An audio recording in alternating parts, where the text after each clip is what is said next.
Այսօր մի հետաքրքիր թեմա ենք խոսելու։ Հոգևոր պայքարի հետ կապված, ինչքան էլ խոսենք իրականում ինքը անհրաժեշտ թեմա է, որտեղ մենք գտնվում ենք այդ պատերազմի իրականության մեջ։ Քրիստոնյաները երբեմն մոռանում են իր մասին ու հոգևոր պատերազմ ասելով հիշում են երբեմն, երբ որ ինչ-որ աղոթքի մեջ են իրան կամ ինչ-որ խնդրի առաջ են կանգնում, այդ ժամանակ հիշում են կամ մտածում են կամ բացահայտում են, որ ինչ-որ բախում կա։ Իրականում այդ բախումը միշտ կա, այն պահից, որ Արուսյակ ապստամբեց Աստծո դեմ, երկնքում հրեշտակապետը սկսվեց այդ պատերազմը, այդ բախումը, այդ պայքարը սկսվեց այն ժամանակից ու կվերջանա միայն այն ժամանակ, երբ որ վերջնականապես այդ թշնամությունը Աստծո հանդեպ իր դեմ ապստամբությունը, համակարգը կամ այդ բնությունը ապստամբ կվերանա։ Մենք 24 ժամ, 7 օր շաբաթական, 365 օր տարեկան գտնվում ենք այդ պայքարի մեջ, որտեղ այդ պայքարը մեր շուրջն է։ Ու ցավոք, ինչքան ավարտը մոտենում է այս իրականության աշխարհի, նաև այդ պայքարն է թեժանում, թշնամին ավելի խորամանկ է սկսում գործել, բայց ցավոք սրտի քրիստոնյաները եկեղեցին չեն իմաստուն դառնում ավելի ու ոնց որ Պողոսն էր ասում, սատանայի գործերը չճանաչող չենք, ցավոք այսօր շատերը չճանաչող են, եւ որի պատճառով եթե դու կռվի մեջ ես ու չգիտես թշնամուդ իր մտադրությունները, իր կարողությունները դու տուժելու ես։ Այդպես է թե չէ։ Նույնիսկ եթե անհատական ես ինչ որ սպորտով զբաղվում էինք այդ ժամանակ մեր մարզիչը ում հետ պետք է մենամարտի մեջ մտնեինք ինքը նախապես խորհուրդներ էր տալիս ասում էր իր ամենաուժեղ հնարքը սա է ինքը այս պահին սա է ուզելու անել դու այսպես պետք է անես որպեսզի դու հաղթես ոչ թե ինքը որովհետև շամին հակառակորդը ի վերջո ունի իր վարվելակերպը, գործելակերպը, ռազմավարությունը ու անտեղյակ լինելը, այտենց ուղղակի գնալ մենք կհաղթենքը միշտ չի գործում ու ավելի շատ կորուստ ու տուժ են կրելու։ Այո, ես հավատում եմ, որ մենք Քրիստոսի մեջ հաղթանակ ունենք, դրա մասին չի, փրկությունը կորցնելու մասին չի, այսպես ասած, բայց ճակատամարտերը, պատերազմը հաղթած է, բայց մենք հələ ճակատամարտեր ենք կռվում եւ հնարավորինս ճակատամարտեր տուժում ենք, կորցնում ենք, եթե խելացի չենք վարվում։ Այսօր մենք կուսումնասիրենք միասին, տեսնենք ինչ իրականությունների մեջ է մեր բախումները ու ինչպես աստվածային միջոցներ ունենք ինչպիսի դրանց լուծման համար։ Շատ տարատեսակ բախումներ կան աշխարհում, հա, օրինակ կա պատերազմ, երբ որ մի պետություն հարձակվում է մի պետության վրա կամ մի քանի պետությունն են, նույնիսկ հա այդ բախման կոնֆլիկտի մեջ, եւ ասենք կարող է փողոցում երկու հարևան կռիվ են անում իրար հետ։ Երկուսն էլ բախում է, բայց տարբեր մասշտաբներ ունեն եւ տարբեր նկարագրեր ունեն, որի պատճառով հնարավոր չի օրինակ նույն այդ միջպետական երկու պետությունների պատերազմին վերաբերվել ոնց որ փողոցում երկու հոգու կռվին կարելի է վերաբերվել։ Բայց վտանգը նրանում է, որ այսօրվա քրիստոնյաների մեծ մասը հոգևոր պատերազմ պայքարը ասվածին վերաբերվում են փողոցային կռվի մակարդակով։ Որոնք չեն պատկերացնում, որ պատերազմը դա համակարգված, որտեղ իրականում երկու մեծ գերուժեր լույսի աստվածային հա իրականությունը, որ այսօր ներկայացնում է եկեղեցին, եւ խավարի իրականությունը շարունակական պայքարի մեջ են։ Ու քրիստոնյաների մեծ մասը մտածում են պայքարը ընդամենը 1-2 դեպք կքշեն կամ ինչ-որ ձևի աղոթների մեջ կղժժան սատանայի վրա ու դա պատերազմ է։ Չէ, դա պատերազմ չի, դա փողոցային կռիվ է, որը ոչ մի իրականում լուրջ փոփոխություն չի բերում պատերազմի առումով։ Պատերազմը դա մշակված, համակարգվող գործընթաց է, որը կառավարվում է այդ պատերազմը, հա, բախումը առաջնորդող ղեկավարության կողմից, ու այդ ղեկավարությունն ունի ողջ պատկերը, գիտի քայլերի հաջորդականությունը ու դրանց տրամաբանությունը։ Մնացած օղակները բոլորը ենթարկվում են այդ համակարգին, հա, ենթարկում են այդ տրամաբանության այն ընթացքին, ռազմավարությանը, որ ղեկավարությունը պայքարի, հա, պատերազմի իրականացնում է։ Ու եթե որևէ զինվոր, որևէ օղակ անտեղյակ է, տենց ասած կապ չունի, թե իրականում ինչ է ռազմավարությունը, ինչպիսին է ընթացքը, այլ ինքը որոշում է, որ ասենք ինքը սենց պետք անի կամ այնպես պետք անի, այս քայլը պիտի վերցնի, չգիտեմ, բլուրը գրավի կամ ինչ-որ բան անի, իրականում կտրված ընդհանուր ռազմավարությունից քայլերը կորուստ են բերում։ Ու թշնամիները, հակառակորդները շատ խորամանկ են այդ իմաստով, երբեմն թույլ են տալիս ինչ-որ մի ոլորտում, ինչ-որ մի իրականության մեջ կարծես թե հաղթանակ, որպեսզի առաջընթացի եւ ուշադրության շեղում լինի այդտեղ, բայց իրականում դա կարող է ծուղակ լինի։ Ու մենք շատ պատմություններ գիտենք, կարծեմ դուք էլ եք լսել, որ ինչ-որ մեկին ասում են, «Վա, ինքը ուզում Աստծո խոսքը լսի, եկեք», գնում եք ու հակառակը, չէ՞, խայտարակություն է դուրս գալիս։ Մեր եղբայրներից մեկը պատմում էր, կանչել են իրան ինչ-որ ազատագրման ծառայության, մտել են այդ անձնավորության սենյակը ազատագրելու, մեկ էլ ասում է, լուսամուտը բացեց ու սկսեց ողջ փողոցով գոռալ, հասեք, օգնեք, բռնաբարում են ինձ։ Ծիծաղալու չի կարծում եմ, որտեվ դա լուրջ ողջ փողոցը նայեց, ով է, ինչ է, այս մարդկանց տուն եկողները իրանք են։ Անիմաստ ու չիմաստավորված կտրված, հա, պատերազմի ռազմավարական տրամաբանությունից, կառավարումից քայլերը միայն տուժում են բերելու։ Այսօր լիքն է քրիստոնեական աշխարհը այտենց ինքնաբուխ իրենք իրանց պատերազմող հայտարարած զինվորներից, որոնք ավելի շատ կորուստներ են կրում իրականում ու խնդիր են ստեղծում, քան թե օգնում են։ Երկրորդ համաշխարհային պատերազմի ժամանակ, երբ որ Գերմանիան հարձակվեց Ռուսաստանի վրա, սովետական միության վրա, ուրեմն իրանք մի խորամանկ քայլ էին անում, գերմանացիները, ճակատամարտի ինչ-որ մի փուլում սկսում էր ինչ-որ մի թևում հետ նահանջել։ Եվ սովետական զորքերը մտածում են, ահա, թշնամի նահանջումը առաջ էին գնում այդ թևի վրա, բայց իրականում դա ծուղակ էր, որտեղ անմիջապես այդ թևը կտրում էին, մեծ ուժեր էին ներգրավում եւ օղակի մեջ էին վերցնում առաջ գնացած ուժերին եւ հերթով բազմաթիվ սովետական դիվիզիաներ հայտնվում են շրջափակումների մեջ ու ոչնչացվում են։ Դա համար առաջի ամիսները պատերազմի շատ կորուստներ տվեց։ Սովետական բանակի ամենաշատ կորուստները տրվել են առաջի ամիսների ժամանակ, որովհետեւ չէին հասկանում թշնամու ռազմավարությունը։ Հենց հասկացան, արդեն հրամանը կանխեցին առաջ շատ գնալը, պահելով համաչափությունը եւ այլն։ Այսօր շատերը փորձում են քրիստոնեական նույն պատերազմն է, իրականում նման պատերազմ է։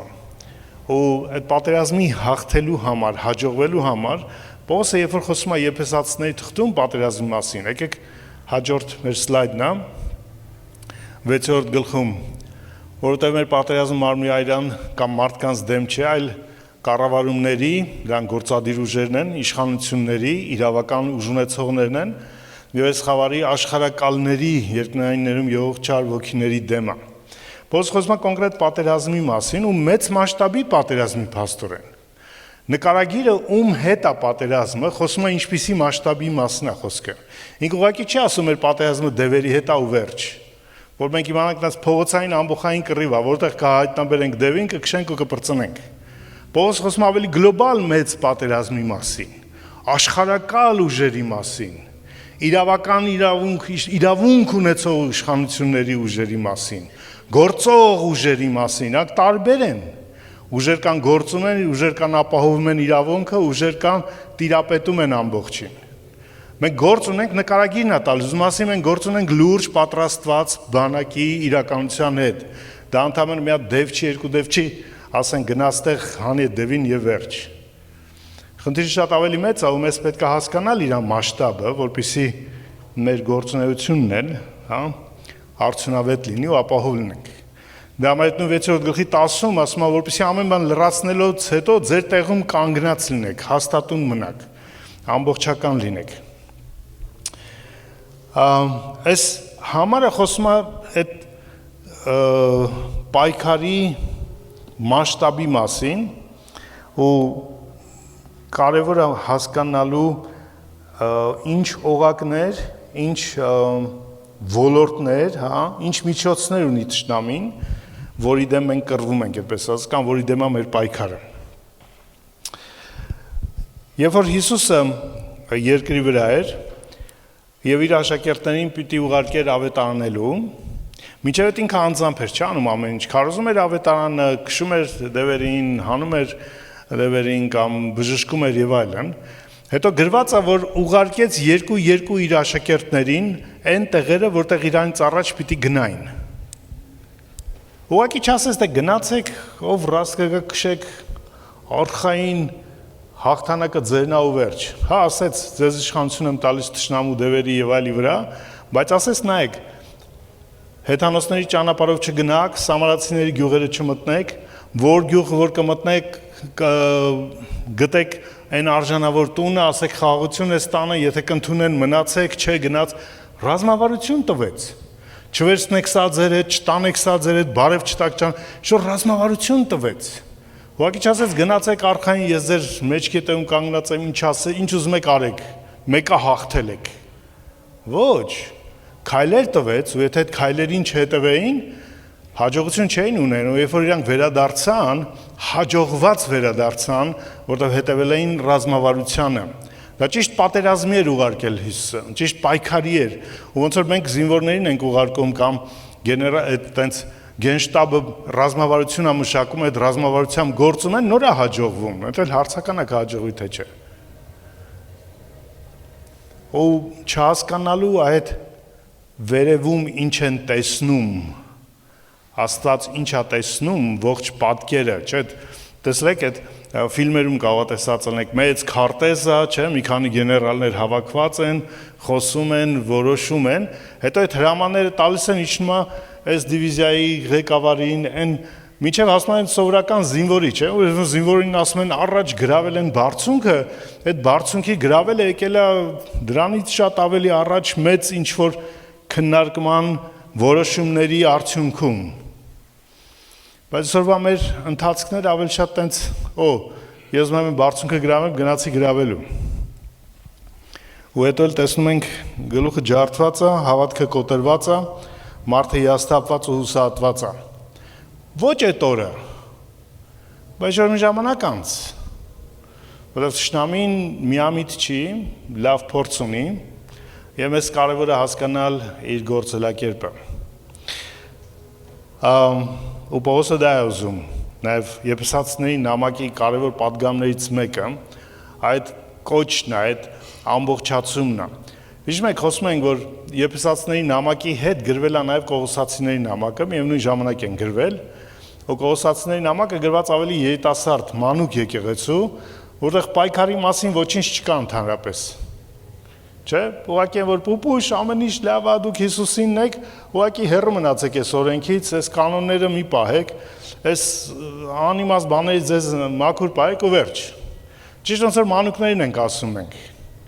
Բայց Եփեսացիների նամակը արդեն չափահաս հասուն եկեղեցու է։ Եկեղեցին այսօր չափահաս է, 2000 տարի արդեն գոյություն ունի, որոշակի փորձառություն ու գիտելիք է ձեռք բերել։ Եվ կարող է իրականում ու պետք է գործի եւ մենք յուրաքանչյուրս որպես այդ եկեղեցու անդամներ գործենք համապատասխան ոչ թե մեր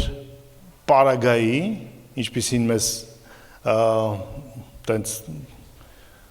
կառաջարկվի կամ կստացվի, այլ համապատասխան այն ղեկավարության, որ Աստված է, որ կառավարում է պատերազմը, որտեղ ով գիտի ինչպես եւ երբ պետքա ինչ անել, որտեղ պետքա աղոթել, որտեղ պետքա քարոզել, որտեղ պետքա ներկա լինել, որտեղից պետքա փախչել այդ պահին ընդհանրապես։ Նույն Աստված Պողոսին իջեցրին այդ զամբյուղով Դամասկոսից, մինչև այդ համարձակ քարոզում էր, չէ՞, բայց եկավ պահը, երբ որ իր դեմ Դամասկոսի թագուհին որոշեց, որ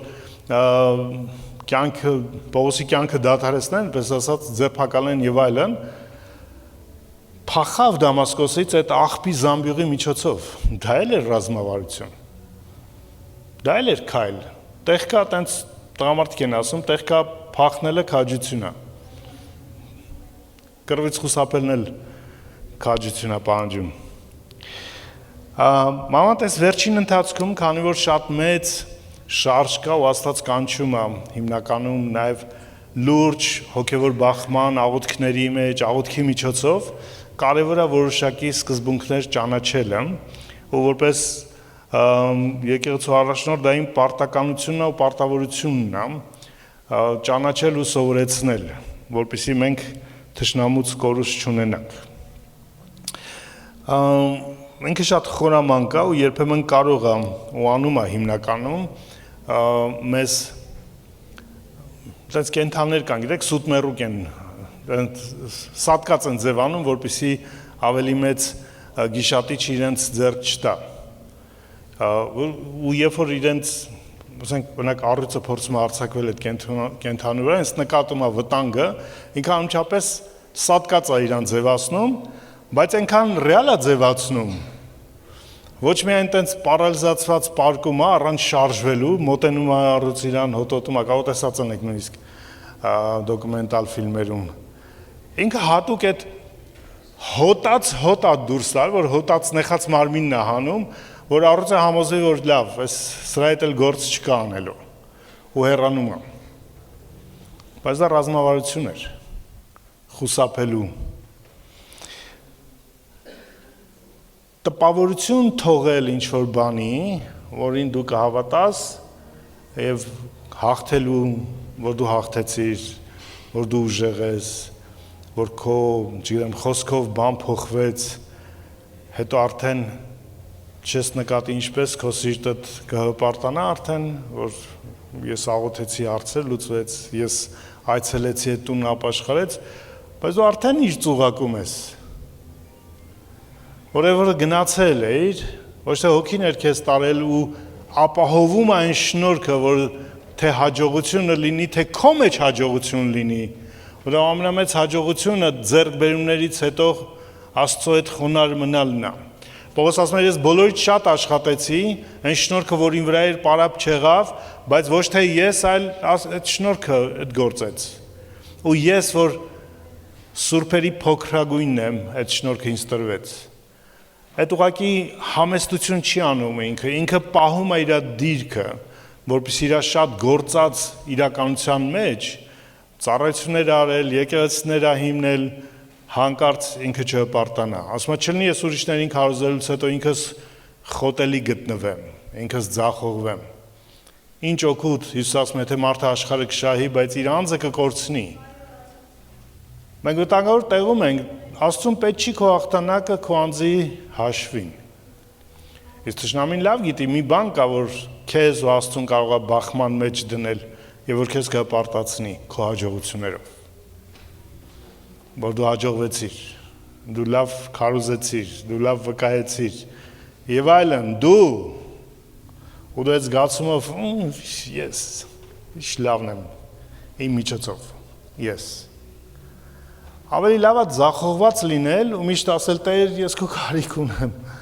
քան թե հաջողված լինել ու այլ կարիքը չունենալ Տիրոջ, որովհետև դու հաջողվել ես, դու ոմն մեկն ես։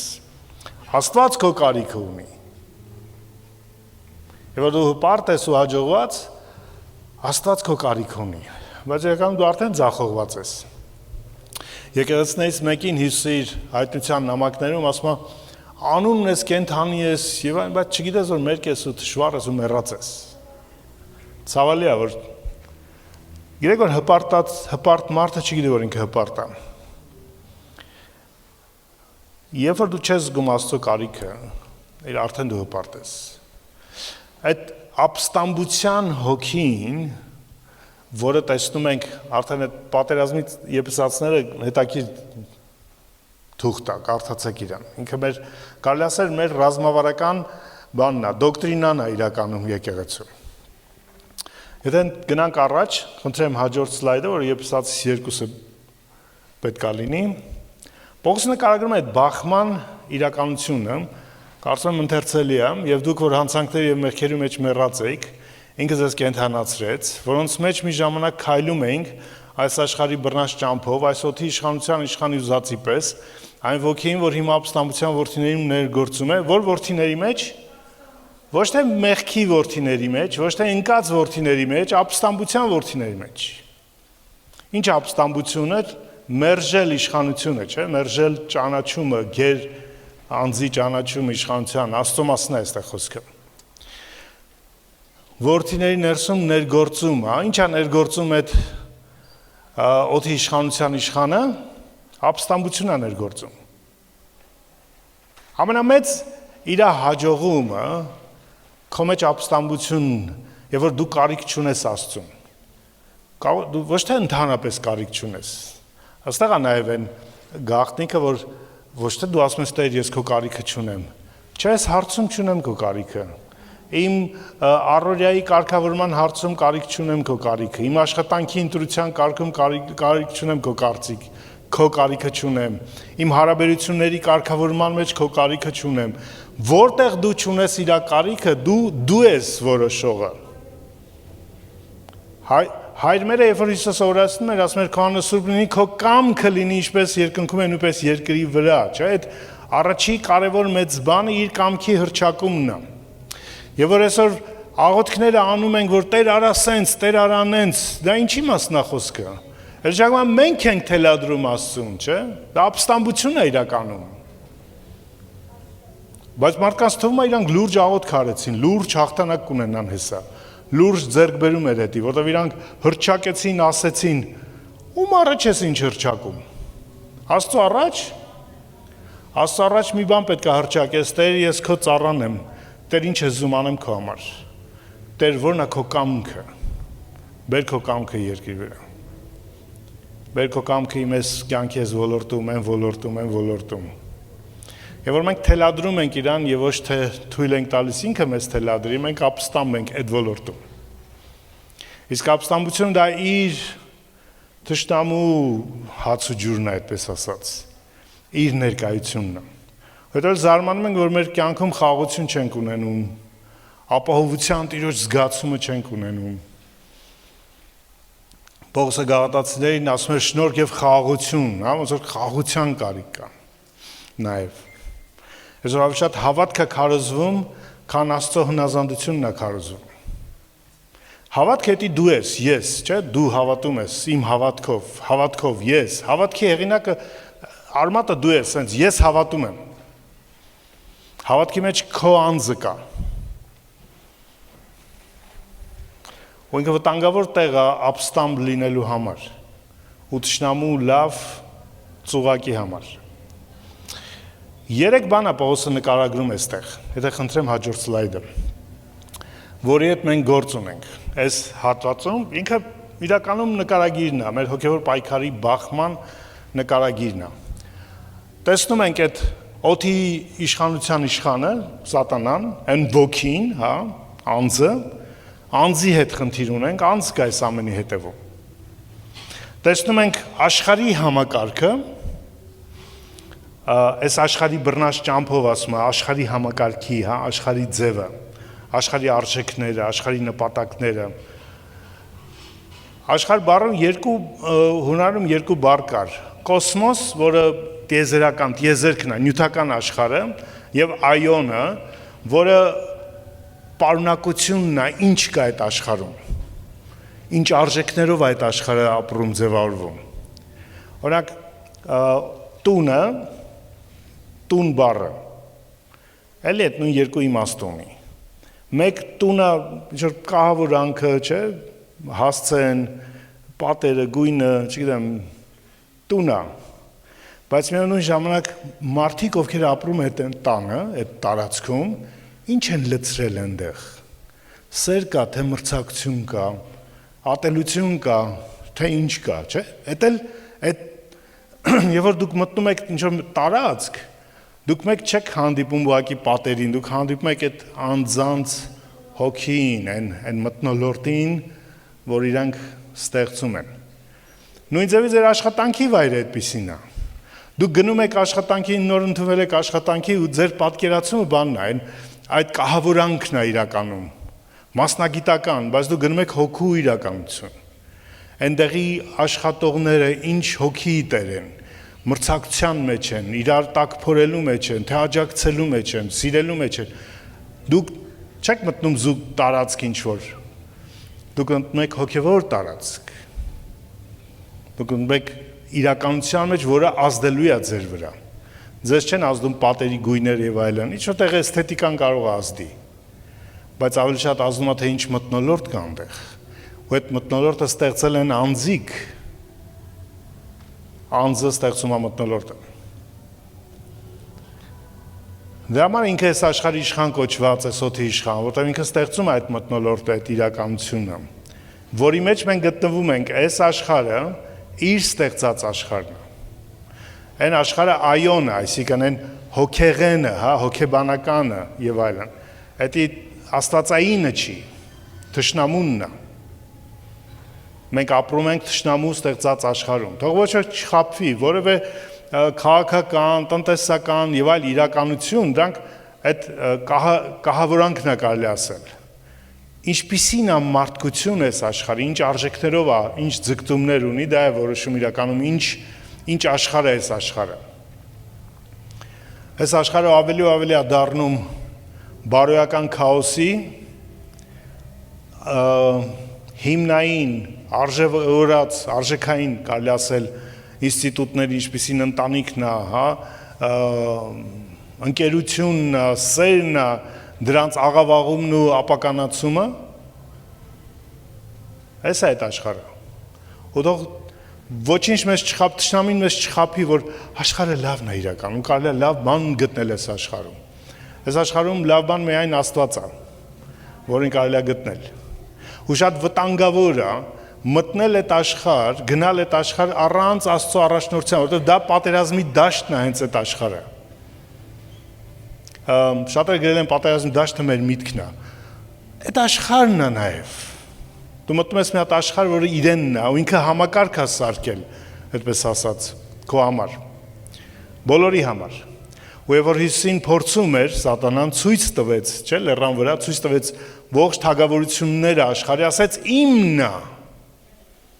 Այսինքն ամեն ինչ ինչ որ կա այնտեղ իր ուզածով է։ Ինքն այդ թագավորներին դրել, ինքն այդ հարցերը լուծում, այդ հարաբերությունները, արժեքները իրանն է։ Ու շարունակում է դեռևս լինել իր իշխանության ներքո, քան դեռ մենք չենք գնացել եւ հետ վերցրել։ Բայց մենք պիտի կառավարված լինի Աստծո կողմից։ Նույնիսկ առաքելական թիմերը, որոնք գնում էին առաքյալները, հա, Հիսուսի զորությունով, Սուրբ Հոգով լցված, հա, Պողոսը ձեռքեր դնում, մեռելներ էին հարություն առնում, բայց տեղ կա գրված է գնում էին, Սուրբ Հոգին չթողեց գնան այդ տարածք։ Տեղ էին գնում, Հիսուսի հոգին արգելեց իրանց այդտեղ գնալու։ Ինչի, որտեվ ռազմավարություն կա գործելու։ Տենց ով ինչ ուզի կանի չի։ Աստված իր ռազմավարություն ունի գործելու, ու մենք էլ պետք է հետևենք իր ռազմավարությանը։ Եվ վերջինը դա ապստան բնությունն է, չէ, հետ գնանք։ 3 մեր խնդիրները, մենք անձի հետ խնդիր ունենք, սատանայի եւ իր դևերի, դա ռեալ անձնավորություն է։ Աստվածաշունչը գրվել է այն ժամանակ, այն աշխարհում, որտեղ այդ աներևույթ երկնային էակների գոյությանը ոչ ոք չէր կասկածում։ Իրանք շատ ռեալ էին, գործում էին ռեալ, եւ նկարագրերը դրա համար չի բացատրվում։ Եթե նայեք Սուրբ Գրքի մանավանդ նոր կտականի հայտնությունները թշնամու մասին չեն բացատրական չեն, նկարագրական են։ Ինչի՞ է նկարագրական եւ ոչ թե բացատրական, որովհետեւ բոլորը այն ժամանակում գրվել է, որովհետեւ այն ժամանակում մարդկանց առաջի հասարակները իրանք էին, բոլորը գիտեին դա ինչ է, մենք ենք այսօր մեկնում ենք, բացատրում ենք, չէ՞, բայց իրանց համար դա նկարագրություն էր ավելի։ Ժամանակի ընթացքում այդ ճանաչումը, որը սկսում է Եդեմի պարտեզից, օձը, որը խաբեց, չէ, կնոջ եւ Ադամին, իր ամուսնուն, հետո տեսնում ենք իր գործունեությունը դրսևորված տարբեր իրականություններում, Կայենին դրդեց սպանելու իր եղբորը։ Ու շարունակ այդպես, անդադար, Փարավոնին դրդեց թույլ չտալու Իսրայելին դուրս գալ Եգիպտոսից։ Ինքը միշտ եղել է մարդկային գործունեության մեջ, ու հիմա էլ կա։ Բան չի փոխվել այդ իմաստով։ Ինքը ռեալ է։ Այսօրվա աշխարհը Ման ցավոք սրտի քրիստոնեական աշխարհի մեծ մասը չի ուզում ճանաչի ընդունի անձի իրականությունը։ Ոմանց համար քրիստոնյաների համար ասեմ ձեզ իրականում շատ եկեղեցիներ կան իրանց համար սատանան ուղղակի խորհուրդ է։ Չարության, այդպես ասած խորհուրդ է։ Ժողովուրդ անձից դուրս չարություն իրականություն գոյություն չունի։ Չարություն դա անձի հատկությունն է, ապստամբության հատկությունն է։ Ապստամբ բնության, էության հատկությունն է, դրսևորումն է։ Սրանցից որտեղ երկուսը հայտնվում են, ծնում են երրորդը։ Օրինակ, Եդեմում միայն սատանան էր, մեկ, չէ՞։ Մենակ ինքը ոչինչ չէր կարող անել։ Հազարամյայի ժամանակ, երբ որ Տեր Հիսուսը կգա, կհաստատի իր թագավորությունը, սատանան կկապվի, համաձայնեք, չի լինի սատանան, առաջինը, անձը կկապվի, կբացակայի այս աշխարհից, աշխարհը կփոխվի, գայթակղությունները բոլոր այս աշխարհից կվերացվեն, Հիսուս ասեց կուղարկի իր հրեշտակներին, որոնք հավաքեն ողջ գայթակղությունները, կազինոները, չգիտեմ, այդ նաչնոյակումները եւ այլն, բոլոր գայթակղությունները, վեբեջերը կմաքրվեն, վերջապես, TikTok-ը կփակվի երևի, վերջը կմաքրվի, բոլոր ամեն ինչ որ գայթակղությունն է, ինչ որ հակառակը դեմ Աստծո իրականությանը, հա, ամեն ինչ կվերածվի իր թագավորության մեջ։ Երկրորդն էլ չի լինի, համակարգն էլ չի լինի, աշխարհը, համակարգը չի լինի։ Կմնա մեկը միայն, ապստամբ բնությունը մարդկանց մեջ։ Որտեվ մենք ովքեր Հիսուսի գալուստով նորոգվենք, ովքեր ողջ ենք կամ հարություն կառնենք, արդեն հիմա արդեն մեր ապաշխարությունից հետո մեր բնությունը նոր աստվածային է, երբ որ մենք հարություն կառնենք, անմահ մարմին կունենանք եւ 1000 տարի Տիրոջ հետ կապրենք այս երկրի վրա, նորոգված երկրի վրա։ Բայց երկրագնդի բնակչության 1/3-ը, որը կմտնի թագավորություն, էլի որպես փրկված ժողովուրդ եւ Իսրայելը մեծամասամբ, նույնպես, որպեսզի կատարվի Աստծո խոստումները Իսրայելի համար, իրանց սերունդների համար, Աբրահամին, Իսահակին, Հակոբին տված եւ այլն, իրանց կշարունակեն այս մարդկային հին բնությունով, ադամական բնությունով, ծեր կմահանան, բայց կմահանան։ Մենք էլ չենք մահանա, որտեղ մենք հարության որդիներ կլինենք։ Բայց իրանք կմահանան, որտեղ իրանք կշարունակեն կրել ապստամբ բնությունը։ Ուղղակի քանի որ չի լինի դրթող ապստամբության, սատանան չի լինի, եւ չի լինի համակարգը, չի լինի գայթակղության հնարավորությունը, մենակ այդ բնությունը ոչինչ չի գործի։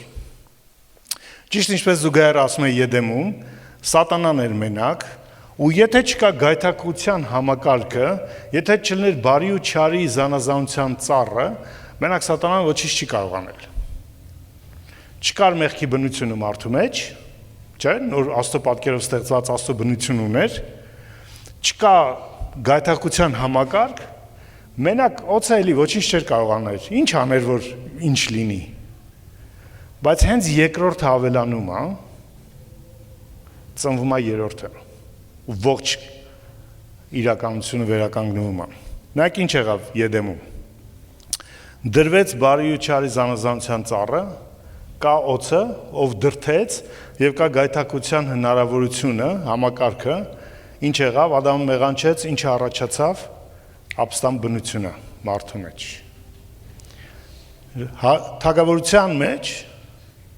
սատանան կապված է, աշխարհի համակարգը փոխված է, բայց մարդկանց բնությունը մնում է նույնը։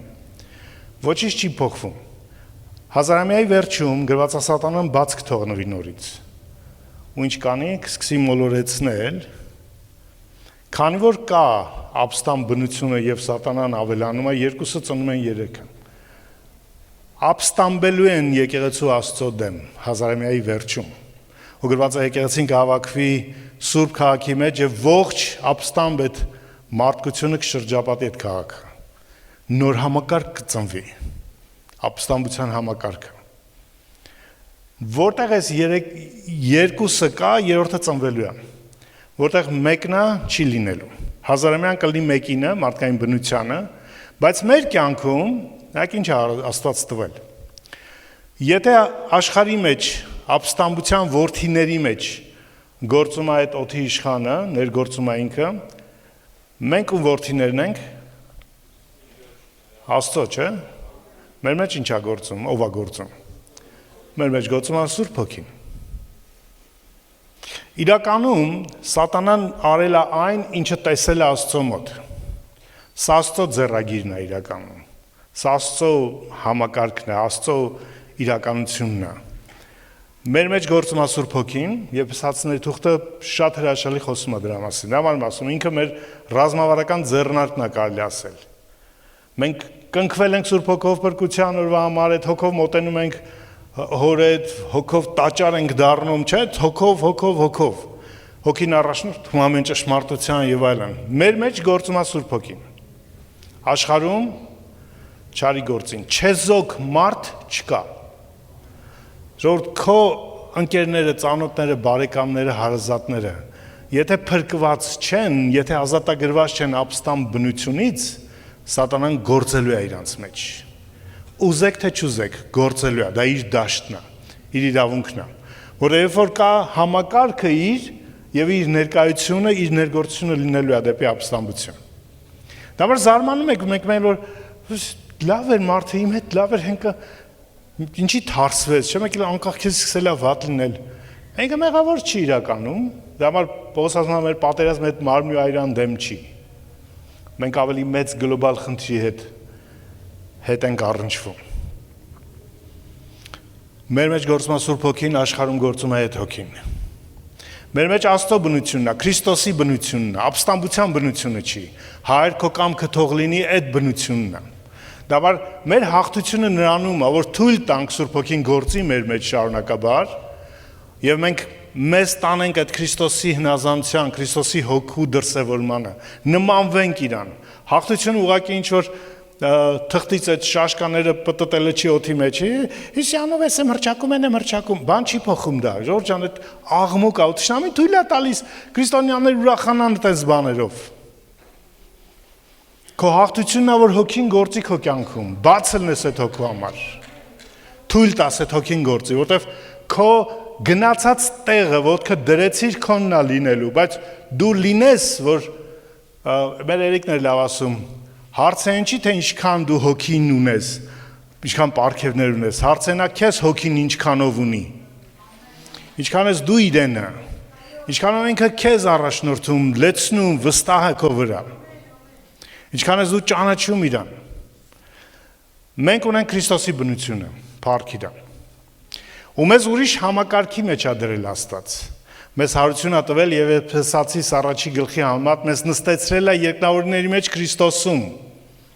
Մենք այս աշխարհում ենք դեռևս, բայց միևնույն ժամանակ մեր պատկանելության համակարգը Աստված է։ Դա ման ենք մենք եկեղեցում, եկեղեցին այդ համակարգի դրսևորումն է։ Ու ցավոք եւ որ եկեղեցին ավելի շատ աշխարհի դրսևորում է եւ ոչ թե Աստծո թագավորության դրսևորումն է։ Որն է այդ թագավորության դրսևորումը, Քրիստոս թագավորն է, չէ՞։ Համաձայն եք։ Ու իր կամքը ուրեմն պետք է լինի։ Թագավորության մեջ թագավորի կամքն է։ Արդյոք մեր կյանքում ամեն ինչ իր կամքն է։ Թե մեր կամքն է, թե մեր ցանկություններն է, թե մեր պարտության տեղը այդ է, երբ որ մենք իր կամքի մեջ չենք։ Մեր պարտությունը այն չի, որ թշնամին ուժեղ է, կապ չունի ինքը ինչքան հզոր է, ինչքան իմաստուն է եւ այլն։ Մեր հաղթությունը այդ է, երբ որ մենք Քրիստոսի մեջ ենք, մեր կամքը հնազանդեցած իրեն, լցվում ենք Սուրբ Հոգով ու ապրում ենք իր կամքի իրականության մեջ, գտնվելով իր եկեղեցում։ Այ հիմա կարելի է եթե խնդրեմ հաջորդ սլայդը։ Մեր հաղթանակի միջոցներն են։ Որը ինչպես է նմանվում այդ Քրիստոսի անձին, այդ պատկերով նորոգվում, նախ իր խոսքի միջոցով։ Նկատել եք, որ երբ որ դուք ընթերցում եք Աստծո խոսքի հետ եք ուրիշ ձեր աստվածանկալումը, ձեր ներքին զգացողությունը, հավատքի իրականությունը այլ մակարդակի վրա է։ Քան թե որ մոռացել եք, չեք կարդում, չեմ ասում որ միայն սա, բայց սա չափանիշ է։ Ու դու խոսքը չես կարդում ուղղակի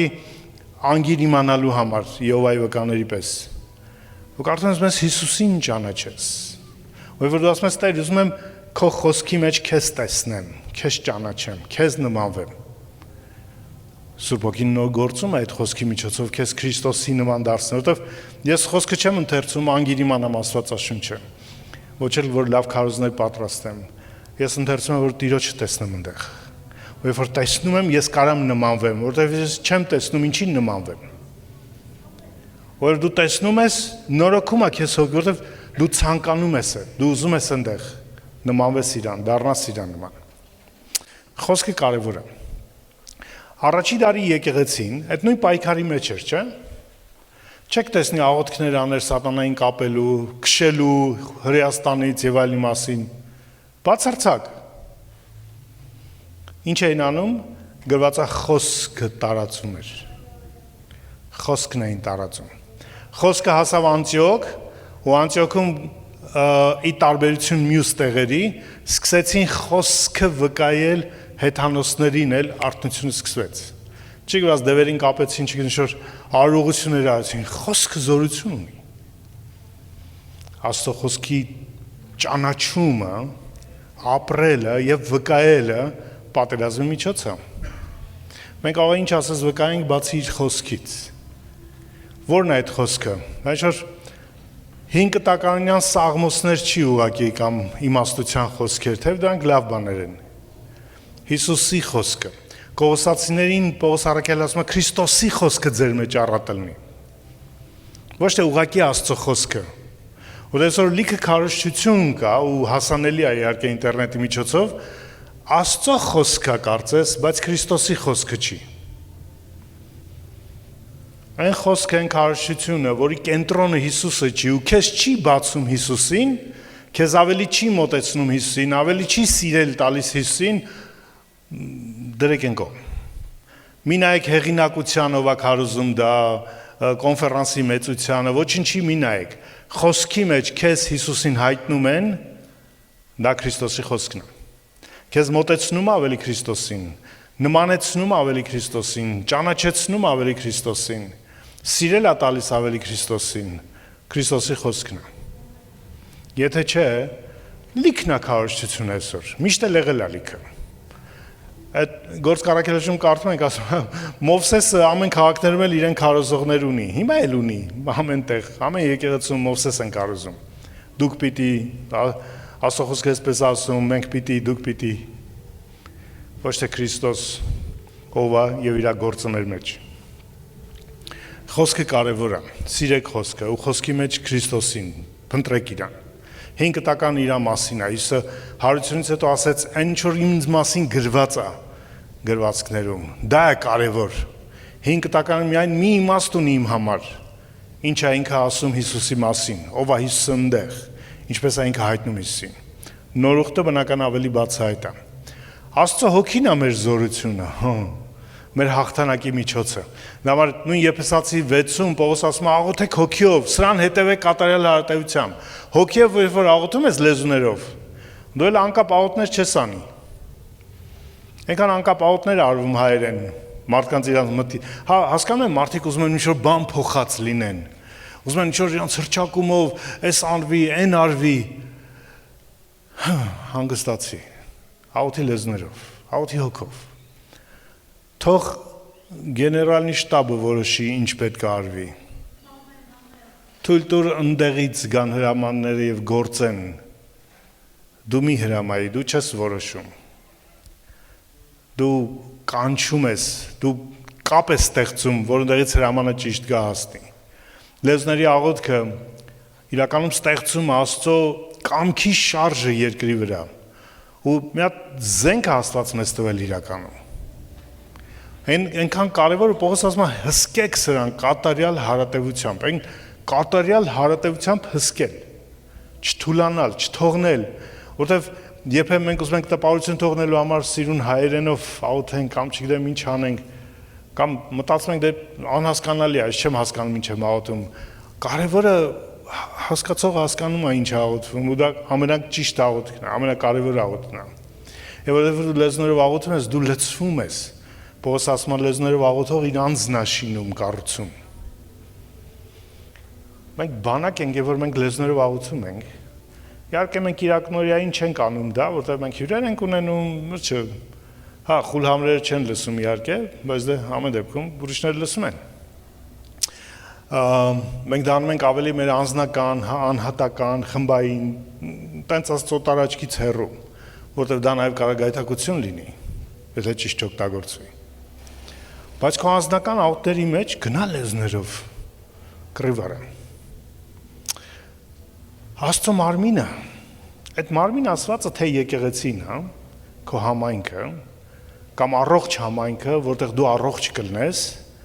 որտեղ դու ապահով ես զգում, որտեղ դու կարաս աճես ու զարգանաս։ Որտեղ ամեն մարմին առողջ չի, մանավանդ այսօր չէ, առողջական խնդիրները ամենաշատն են։ Ես հիշում եմ, երբ որ ես պատանի էի, մեր փողոցի վրա մի դեղատուն կար։ Կես ժամ պիտի գնայինք ոտքով, որ դեղատունից դեղ գնենք,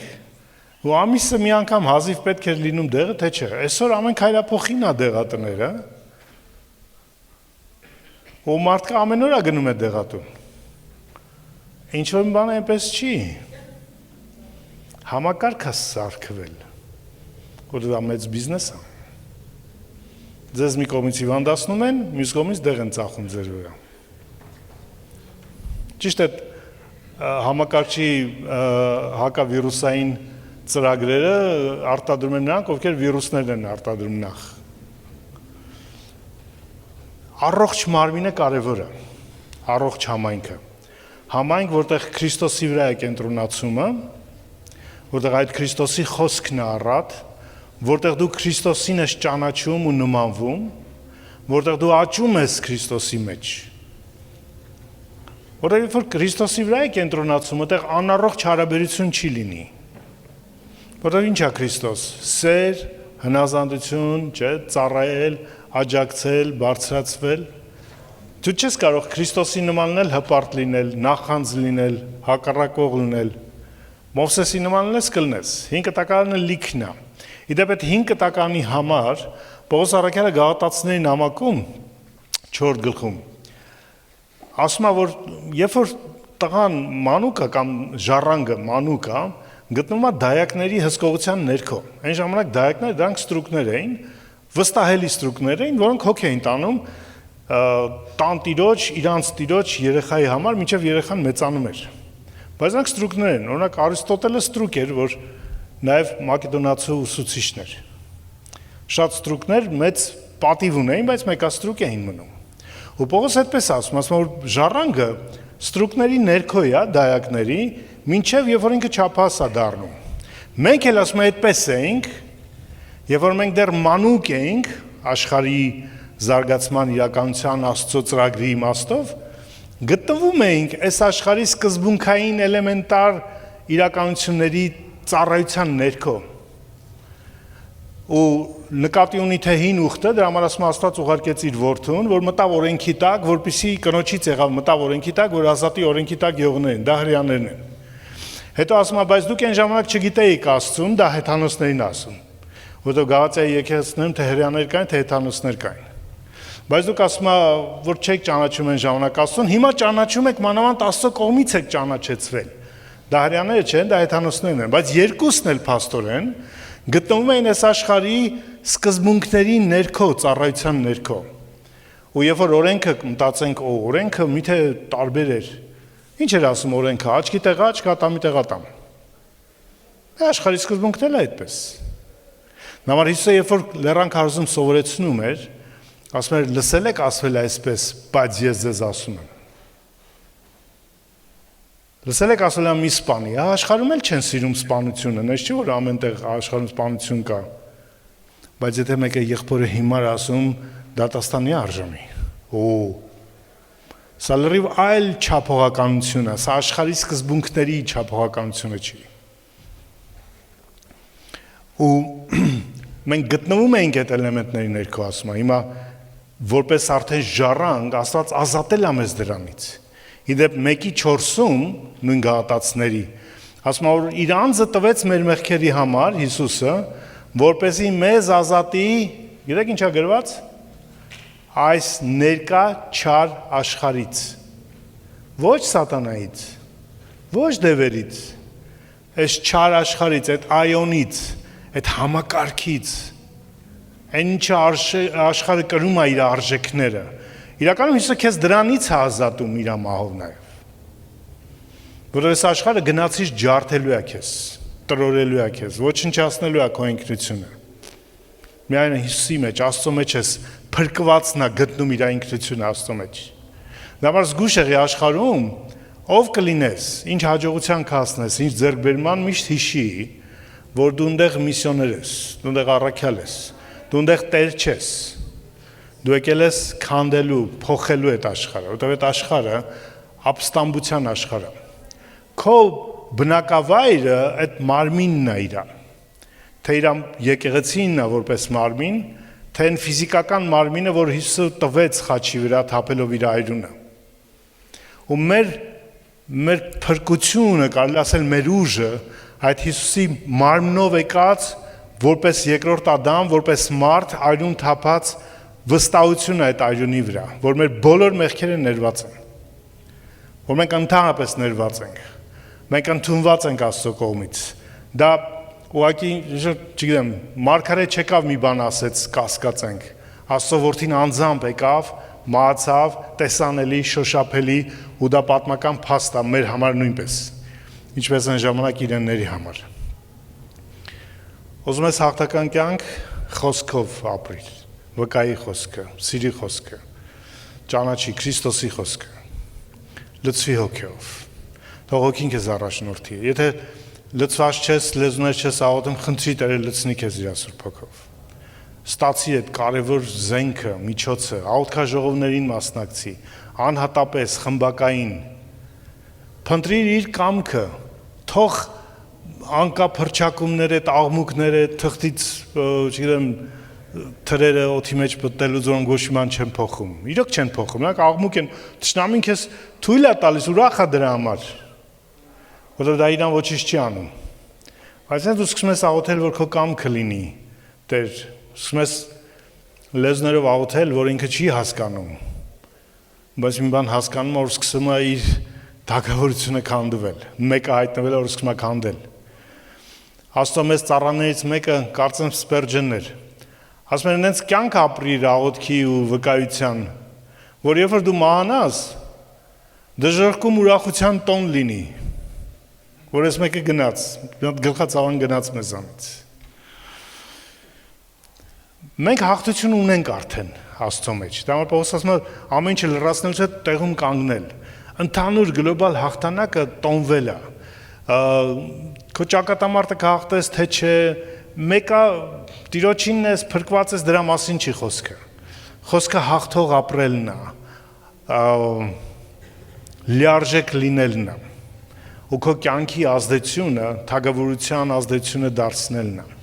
Քո աղոթքի կյանքով, խոսքի կյանքով, վկայության կյանքով, սիրո շնորհքի կյանքով,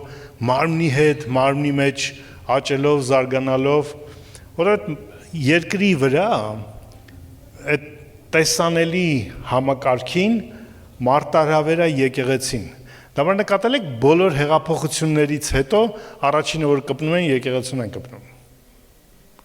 Դա արեցին ֆրանսիական հեղափոխության ժամանակ, դա արեցին Հայաստանում, Ռուսաստանում, ամենտեղ լինելու է այդպես, որովհետև միակ հակառակող այս աշխարհի համակարգին ինստիտուտը դա Աստծո եկեղեցին է։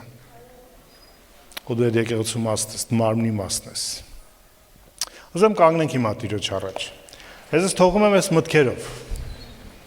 Մենք պայքարի մեջ ենք, մենք հաղթողներն ենք։ Ո՞ւմ է զենքեր ա տրված, որ ավելին է, քան աշխարհին է։ Մեծ այն հոգին, որ մեր մեջ է, քան այն հոգին, որ աշխարհում է։ Մենք Քրիստոսի մեջ առավել քան հաղթողներ ենք։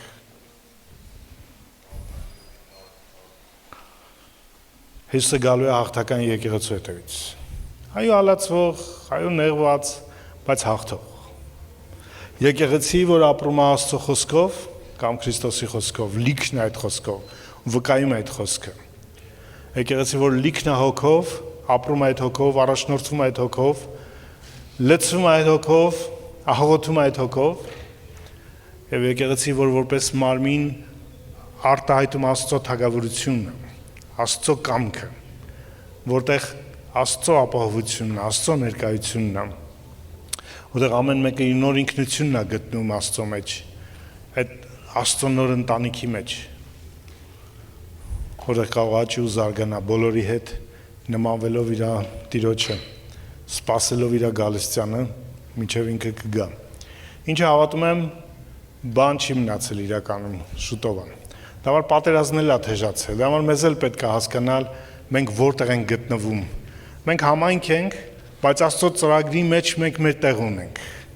Դա որ մեր աղոթքների, մեր վկայության, մեր հռչակումների, ճշմարտությունը հայտնելու մեջ մենք մեր անելիք ունենք։ Ամեն մեկս մեր տեղ ունենք։